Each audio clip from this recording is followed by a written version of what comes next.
Well, I'm Dane, and this is Dane Explains. With the conclusion of the recent papal conclave, the results of which I'm not going to discuss in this video, we'll let the new pope's actions speak louder than the people's words. It got me thinking about how we got this system to begin with, because they didn't always select the pope as they do today. Let me explain why.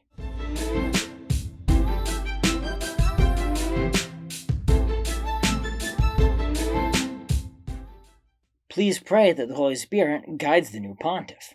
Initially, the first pope was selected directly by Jesus, and he selected Simon, also known as Peter, in Matthew 16:16-18.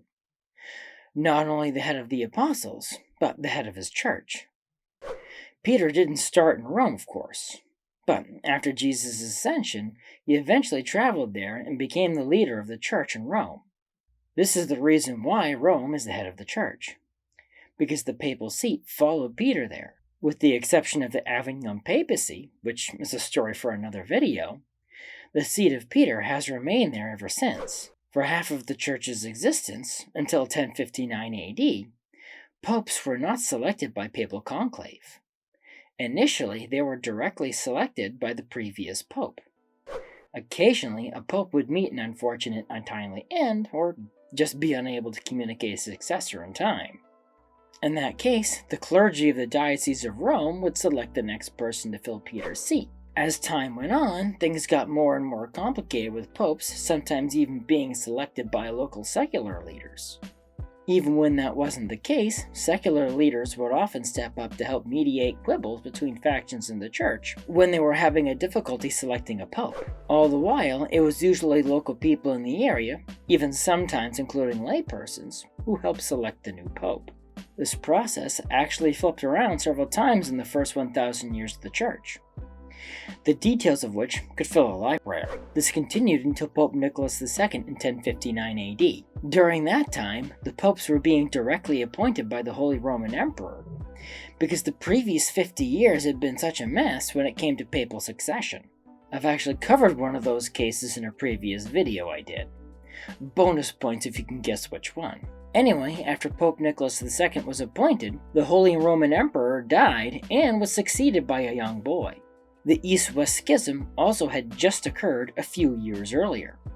So, the church was a mess. Pope Nicholas II took advantage of the situation by issuing a papal bull called In Nomine Domini, in which he declared that only cardinals in Rome could select the next pope, creating the papal conclave system. He then started selecting bishops and gave them what's called titular churches in Rome that they would be bishop of. Hence how cardinals are incarnated in the Roman diocese, even though they were also incarnated in another diocese at the same time. So functionally speaking, this is why cardinals can vote in a papal conclave, because they are part of the Diocese of Rome. The number of voting cardinals started out very small, around a dozen. Many popes added more and more over the years in an attempt to pack the college with their own electors, all the way up until today. Another interesting tidbit is, at least until the early 20th century, any unmarried Catholic man could be a cardinal. They didn't have to be a priest or a bishop. They could also be elected pope, but for that to happen, they had to be ordained a priest and elevated to bishop, and in the same ceremony, they became pope. In this latest papal conclave, in spite of the College of Cardinals being capped at 120 in 1969, there were 133 voting cardinals.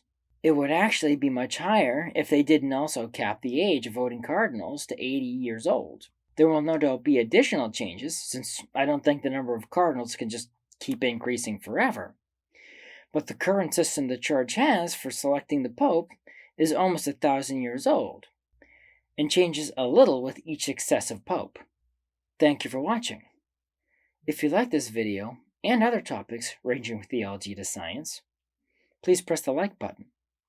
Subscribe to my channel and ding the bell to get notified when I post new videos.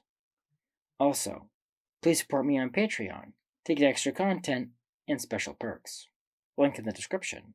The more people support me, the more time I can dedicate to making videos like this one. So, until next time, have a great week.